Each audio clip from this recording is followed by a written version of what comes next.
Hello student, welcome to applied mathematics classes. आज हम crash course के सीरीज में डिटर्मिनेंट का ये सेकंड लेक्चर लेके आए हैं, जहां पर मैट्रिक्स में कुछ महत्वपूर्ण टॉपिक है। जैसा कि आप देख रहे हैं कि इन्वर्स ऑफ अ मैट्रिक्स दिखता है। ये मैट्रिक्स और डिटर्मिनेंट के महत्वपूर्ण टॉपिक में आता है और इस टॉपिक को हम मोस्ट वीवीआई कर रहे हैं, क्योंकि यहाँ से क्वेश्चन बनने का पूरे चांस है। इसे पहले थ्योरेटिकल कॉन्सेप्ट समझ लेते हैं यहाँ पे, क्योंकि कुछ ऑब्जेक्टिव यहाँ से आ सकता है और पूछा भी गया है ऑब्जेक्टिव। जैसे यहाँ पर है क्या, दो मैट्रिक्स है, एक मैट्रिक्स ए है और दूसरा बी है। ये दोनों जो स्क्वायर मैट्रिक्स है, दोनों सेम ऑर्डर का है। दोनों स्क्वायर मैट्रिक्स है और दोनों सेम ऑर्डर का है। तो ए और बी को इनवर्स बोलेंगे, यानी एक दूसरे का इनवर्स होगा। अगर हम ए बी को मल्टीप्लाई किए या बी ए को मल्टीप्लाई किए, ए बी को मल्टीप्लाई किए तो ये आई आ गया, या इसका उल्टा बी ए को मल्टीप्लाई किए, दोनों सिचुएशन में आई आ गया। अर्थात इसका मतलब ये हो गया कि A B is equal to B A is equal to I. तो ये सिचुएशन हो जाएगा। तो ए और बी को एक दूसरे का इन्वर्स कहेंगे। कब? जब हम ए बी को मल्टीप्लाई किए, ये आई यानी कि आइडेंटिटी मैट्रिक्स इक्वल हो गया, या बी ए को मल्टीप्लाई किए, ये आई के इक्वल हो गया। तो हम इस सिचुएशंस में इस ए को इस बी का इन्वर्स या इस बी को ए का इन्वर्स, ए और बी एक दूसरे का इन्वर्स कहलाएगा। ऑब्जेक्टिव में यहाँ से निश्चित रूप से क्वेश्चन पूछा जाता है कि इन्वर्स का इनमें से कौन सा कंडीशन है। जैसे आप क्या रहेगा कि A B is equal to B A दिया रहेगा, A B is equal to B है, यहाँ बी ए होगा, A B is equal to B A दिया रहेगा। और चार ऑप्शंस में से आप एक ऑप्शन वह खोजेंगे जिसमें आइडेंटिटी मैट्रिक्स दिया रहेगा, यानी कि A B B A is equal to I. तो ये ऑब्जेक्टिव में आएगा। तो अभी हम आपके कॉन्सेप्ट को समझा दी कि ए और बी को एक दूसरे का इन्वर्स कब कहेंगे, जब A B is equal to B is equal to I होगा। एक दूसरा कंडीशन और है, इसे भी हम लोग समझ लेते हैं। दूसरा कंडीशन क्या है यहाँ पे कि ए को इन्वर्टेबल कब कहेंगे। A is said to be invertible. Invertible का मतलब वह फंक्शन जिसका हमें इन्वर्स निकालना है, वह फंक्शन जिसका हमें इन्वर्स निकालना है। तो A is said to be invertible. A को इन्वर्टेबल कब कहेंगे, इसके लिए कंडीशन क्या होता है कि ए को इन्वर्टेबल कहेंगे अगर ए जो है नॉन सिंगुलर हो। A is a non singular matrix. Singular क्या है, नॉन सिंगुलर क्या है, लास्ट वाले क्लास में समझा चुके हैं। नॉन सिंगुलर यानी जिसका डिटर्मिनेंट अर्थात ए का डिटर्मिनेंट जीरो नहीं होना चाहिए। फिर से बोल रहे हैं, ये जो ए को हम इन्वर्टेबल, ए एक स्क्वायर मैट्रिक्स है, तो इस ए को हम इन्वर्टेबल कहेंगे। यानी इस ए का इन्वर्स तभी संभव है जब ए एक नॉन सिंगुलर मैट्रिक्स होगा। ए का इन्वर्स तभी संभव है, क्या बोल रहे हैं, ए का इन्वर्स तभी संभव है जब ए एक नॉन सिंगुलर मैट्रिक्स होगा, अर्थात ए का डिटर्मिनेंट जीरो नहीं होना चाहिए। अब इस सब को हम क्या करते हैं, एक थ्योरेटिकल कॉन्सेप्ट में यहाँ पे समझ लेते हैं। देखिए हम लिख चुके हैं इसमें कि इनवर्स ऑफ मैट्रिक्स, जो कि मोस्ट वीवीआई टॉपिक है। तो एक कंडीशन जो आपको समझा चुके हैं ये टॉपिक। और दूसरा है कि A is said to be invertible. A को इन्वर्टेबल कहेंगे अगर ए जो क्या होना चाहिए, नॉन सिंगुलर होना चाहिए, अर्थात ए का डिटरमिनेंट जीरो नहीं होना चाहिए। दूसरी बात जो यहाँ पे याद रखने वाली है, एक बात यहाँ पे और हम याद कर लेते हैं कि ए का इन्वर्स निकालने के एक फॉर्मूला भी आप याद रखेंगे। A inverse is equal to हो जाएगा एडजॉइंट बाई ए का डिटर्मिनेंट। कंडीशन इसमें है कि ये जो ए का डिटर्मिनेंट है जीरो नहीं होना चाहिए। बस ये फॉर्मूला याद कर लेंगे ए इनवर्स निकालने का। A inverse is equal to adjoint by A का determinant. A inverse is equal to adjoint by A का डिटर्मिनेंट। ये सबसे महत्वपूर्ण टॉपिक है। अब हम इसमें वह क्वेश्चन सॉल्व करेंगे जो कि बोर्ड के द्वारा पूछा गया क्वेश्चन है। तो देखें, ये जो क्वेश्चन सॉल्व कर रहे हैं ये प्रीवियस और कई बार क्वेश्चन रिपीट है।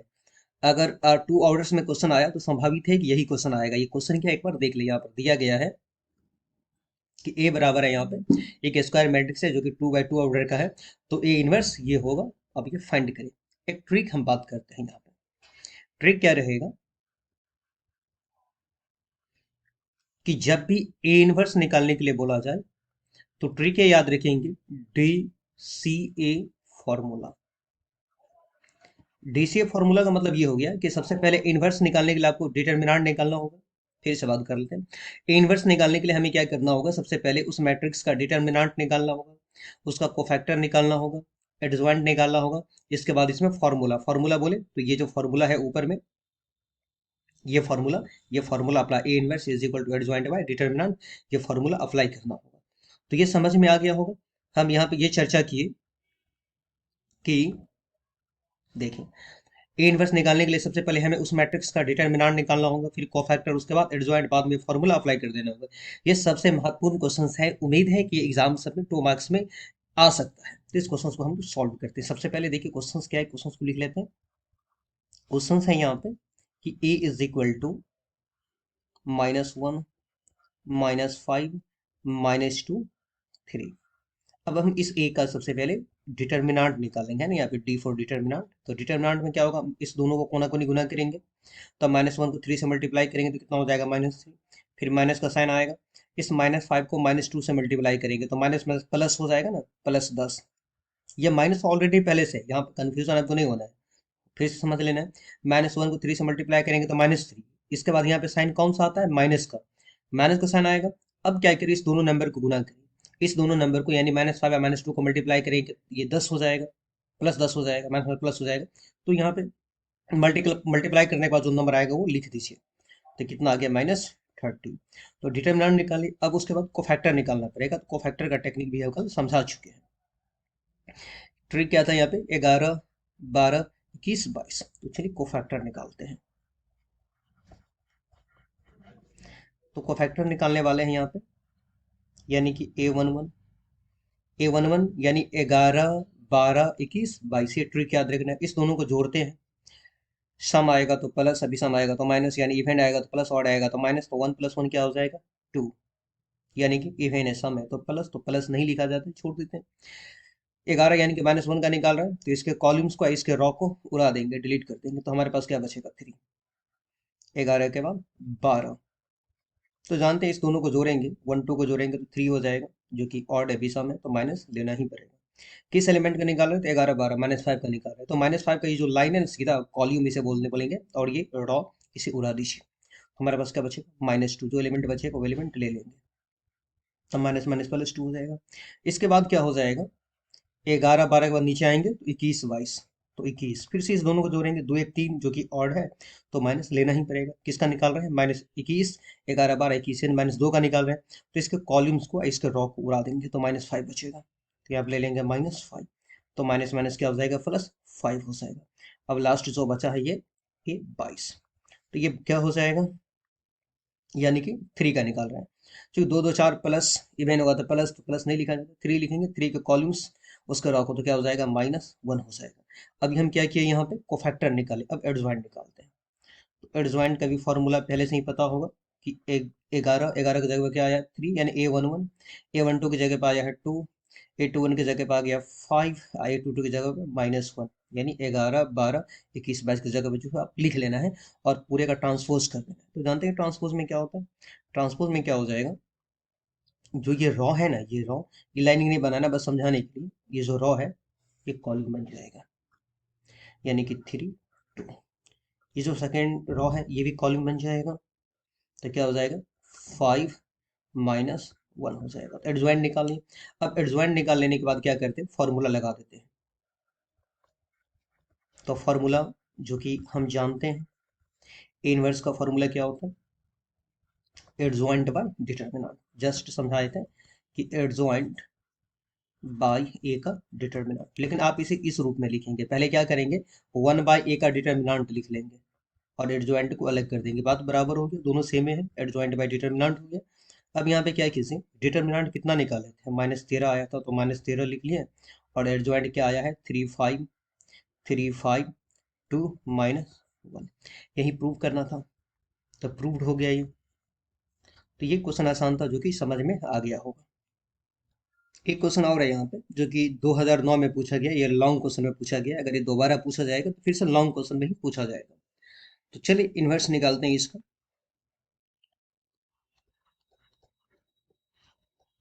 यहाँ पर जो मैट्रिक्स है उसे कैपिटल ए के द्वारा डिनोट कर देंगे, सूचित कर देंगे। तो 2 0 -1 5 1 0 0 1 3। अब सबसे पहले क्या करते हैं, इसका डिटर्मिनेंट निकाल लेते हैं। तो एक्सपेंडिंग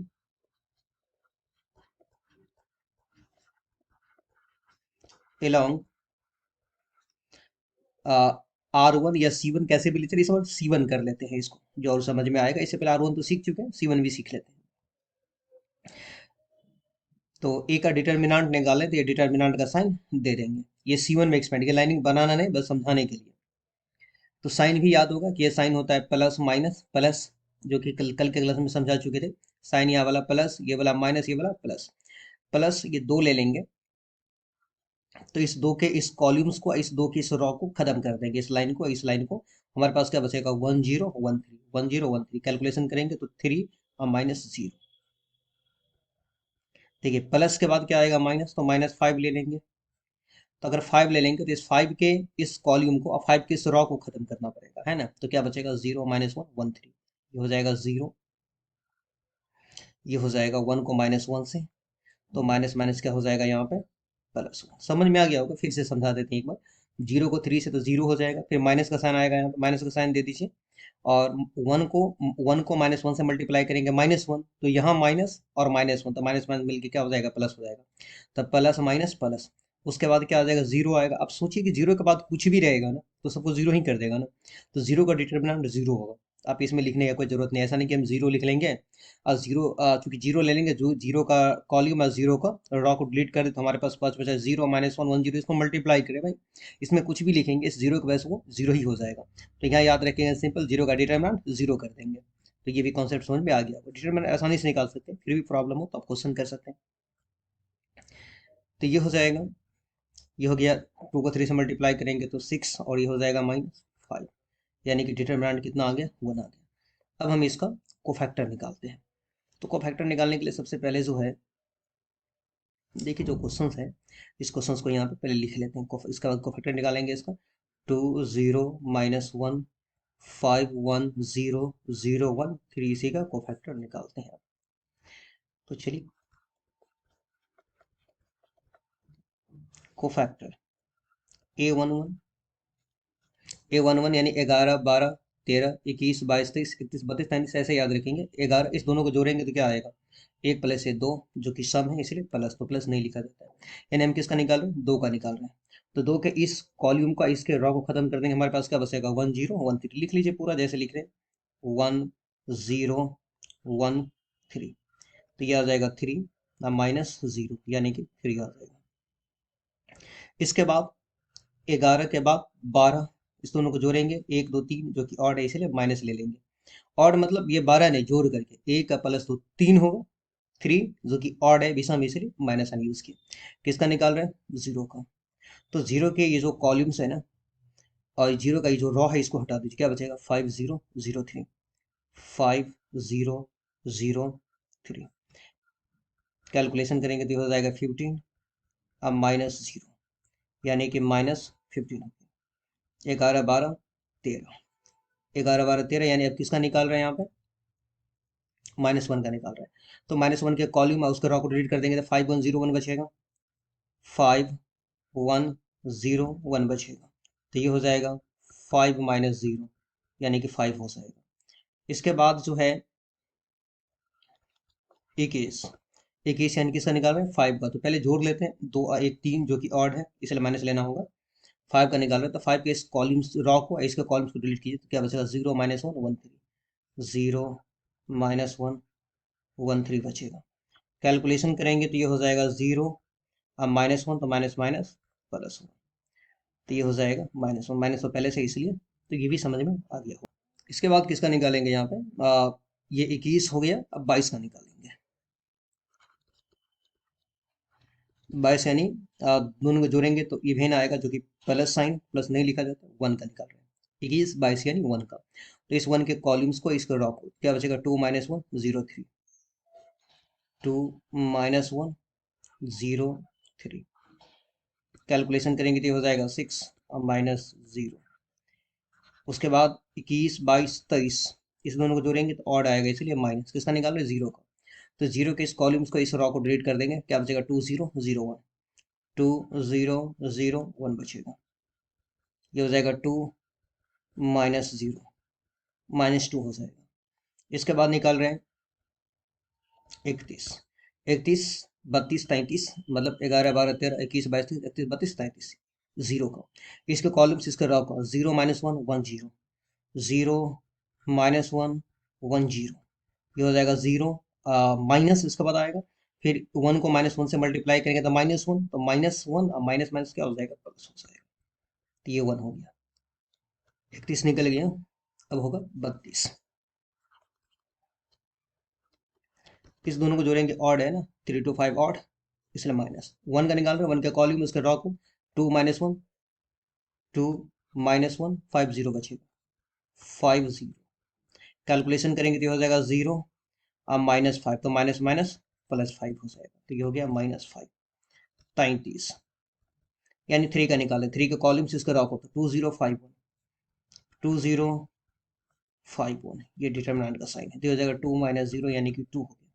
अब हमें एडजॉइंट निकालना है, तो एडजॉइंट का टेक्निक जानते हैं पहले से कि एडजॉइंट यहाँ पे क्या करेंगे, इसमें 11, 12, 13, 21, 22, 23, 31, 32, 33 जो निकालें वो लिख देंगे। यहाँ पर हम क्या किए कि 11, 12, 13, 21, 22, 23, 31, 32, 33 जो भी निकाले थे वो लिख दिए। अब इसका ट्रांसपोज कर देंगे, तो ट्रांसपोज में पता होगा पहले से कि जो रॉ है ना, ये क्या बन जाएगा, कॉलम बन जाएगा, तो आइडिया लग गया होगा। तो 3 - 15 5, 3 - 15 5, इसको कॉलम में लिख लेंगे। ये जो -1 6 -2 है, -1 6 -2 से कॉलम में, ये है 1 -5 2, इसे लिख लेंगे कॉलम में। एडजॉइंट निकल गया। एडजॉइंट के बाद हमें फार्मूला लगाना होगा, तो हम जानते हैं कि ए इज इक्वल टू, यानी सॉरी, ए का इन्वर्स बराबर हो जाएगा एडजॉइंट बाय डिटर्मिनेंट, तो 1 बाय डिटर्मिनेंट इंटू एडजॉइंट, ऐसे भी लिख सकते हैं, ये एडजॉइंट बाय डिटर्मिनेंट हो गया। डिटर्मिनेंट कितना निकाले थे, 1 आया था, ए का डिटर्मिनेंट 1 आया था, देख सकते हैं 1/1। और एडजॉइंट क्या निकला है, 3 - 1 1 -15 6 -5 5 -2 2 आया है। तो ये क्वेश्चन समझ में आ गया। एक और टॉपिक आज क्लियर कर लेते हैं, सिस्टम ऑफ लीनियर इक्वेशन। यहाँ से भी क्वेश्चन पूछा जाता है, संभावना है, ये भी टॉपिक महत्वपूर्ण है। बस यहाँ पे क्या करना है, इस टॉपिक में बस एक ही फॉर्मूला याद रखना है, अदरवाइज आप कुछ नहीं भी याद रखेंगे तो आपसे क्वेश्चन बन जाएगा। x is equal to A inverse B, x is equal to A inverse B, question कैसे पूछा जाएगा, ये क्वेश्चन से हम लोग समझने का कोशिश करते हैं। यहाँ पर है क्या, ये क्वेश्चन 2014 में पूछा हुआ क्वेश्चन है, लॉन्ग क्वेश्चन में आया हुआ है, जब भी आएगा तो लॉन्ग क्वेश्चन में ही रहेगा ही।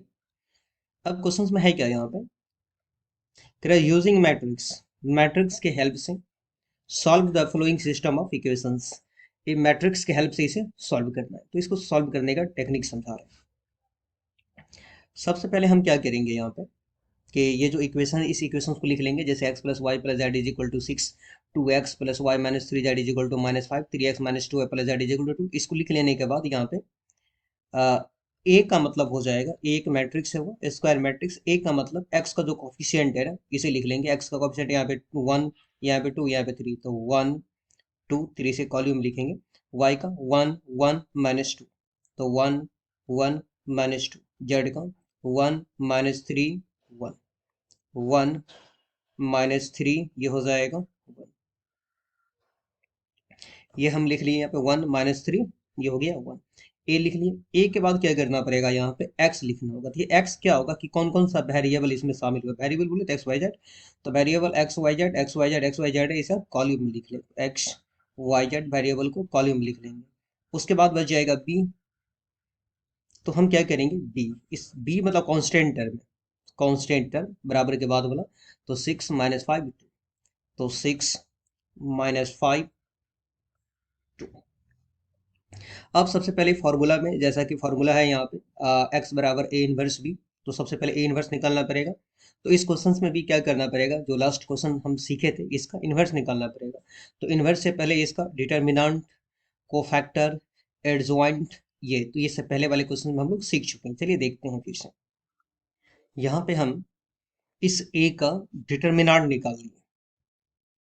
अब डिटर्मिनेंट आसानी से निकाल सकते हैं हम, यहाँ पे एक्सपेंडिंग अलॉन्ग R1 ले लिए, जब हम 1 ले लेंगे तो 1 के इस कॉलम्स के इसके रॉ को छुपा देंगे तो 1 -1 -3 -2 1 बचेगा, यानी 1 और -3 को -2 से तो +6 हो जाएगा। यानी आप डिटर्मिनेंट निकाल सकते हैं। इसका हम सबसे पहले क्या है कि डिटर्मिनेंट निकाल दिए।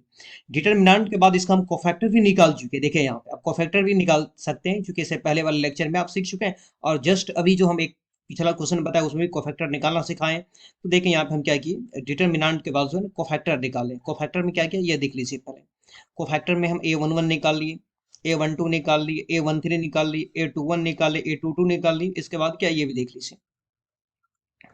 इसके बाद जितना भी है वो हर एक टर्म हम निकाल चुके हैं। A23 भी निकाल लिए, A31 A32 A33 भी निकाल लिए, यानी पूरा का पूरा जो कोफैक्टर निकाल लिए।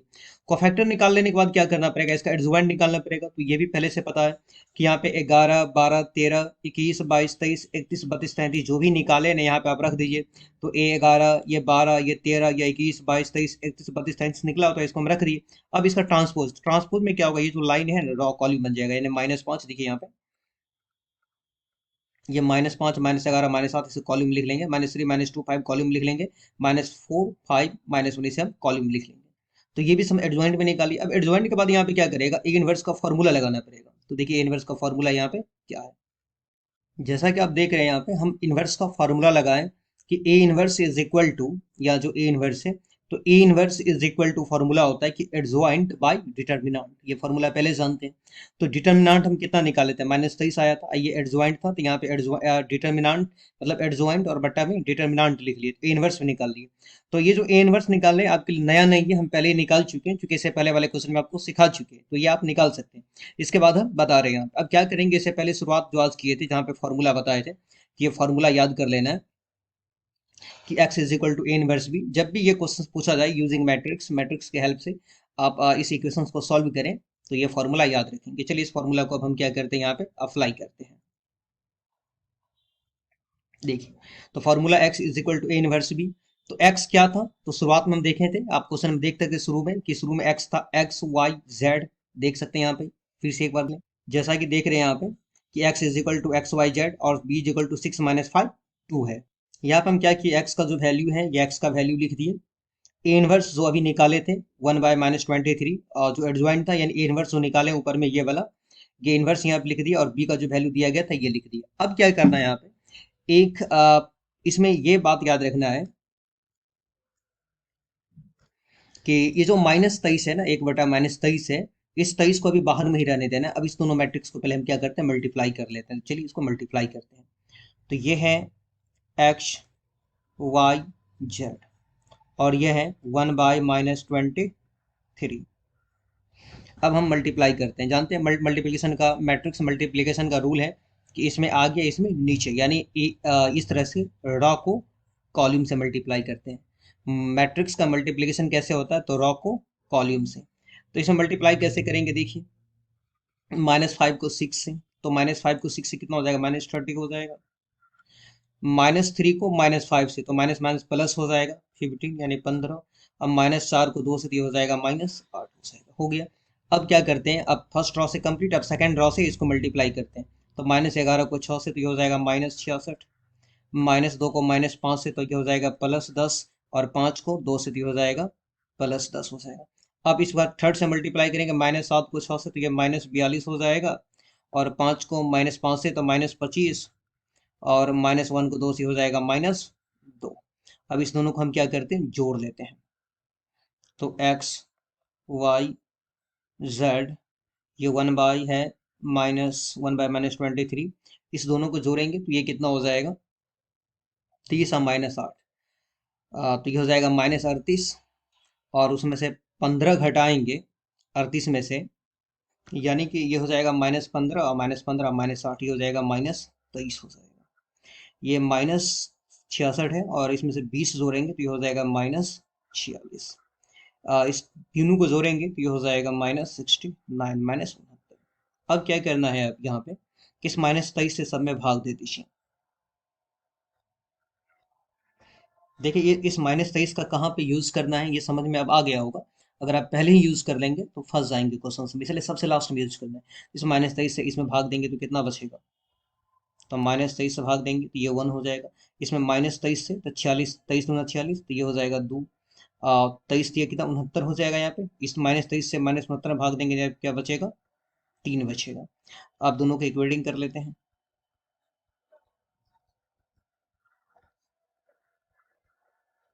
We get x is equal to 1, y is equal to 2, z is equal to 3। ये क्वेश्चन आसान है, अगर इस टाइप से क्वेश्चन आएगा तो बन जाएगा। यहाँ से एक ऐसा करते हैं कि एक क्वेश्चन और संभावित है 2 ऑर्डर का, इसे भी हम लोग देख लेते हैं। एक ये क्वेश्चन है जो कि बोर्ड में आ सकता है 2 मार्क्स में, एक अच्छा क्वेश्चन है, इसीलिए इसे भी सॉल्व कर लेते हैं।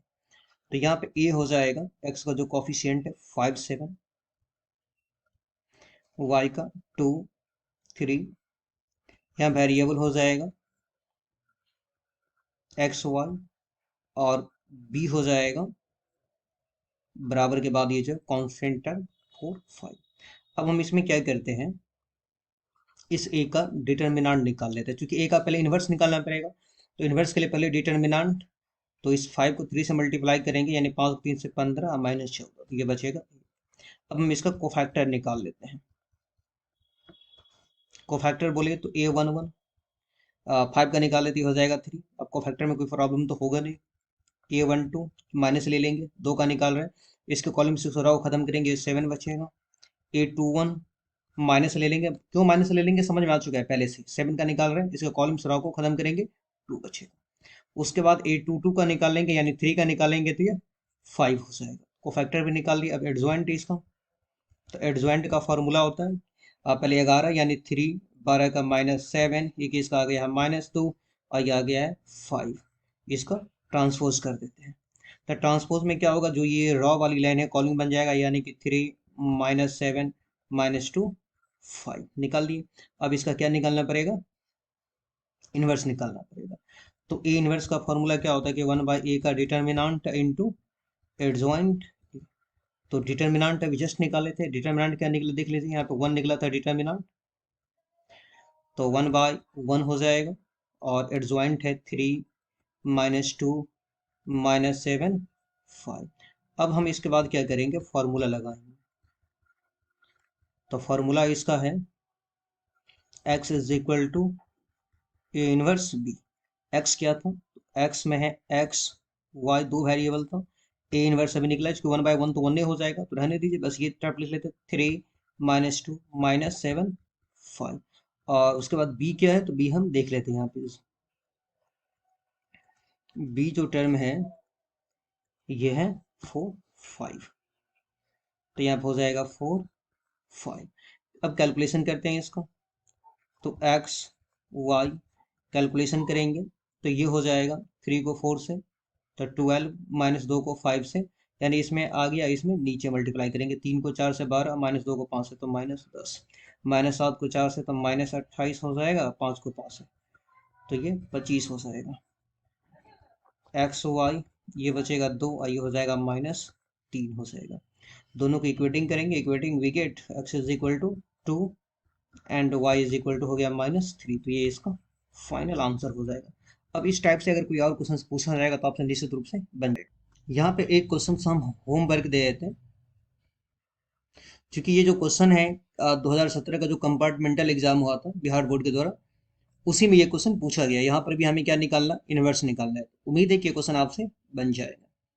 अब जो नेक्स्ट लेक्चर है, 2 लेक्चर में properties of determinant, properties of determinant का जितना भी क्वेश्चन रहेगा वो कंप्लीट करवा देंगे। अगर आप वो जो नेक्स्ट 2 लेक्चर आने वाला है अगर वो देख लेंगे तो कुछ एक लॉन्ग क्वेश्चन जो कि डिटर्मिनेंट से पूछा जाएगा, एक लॉन्ग क्वेश्चन और कुछ शॉर्ट क्वेश्चन रहेगा, 1 से 2 शॉर्ट क्वेश्चन तो रहेगा ही, वो निश्चित रूप से बन जाएगा। Thank you for watching.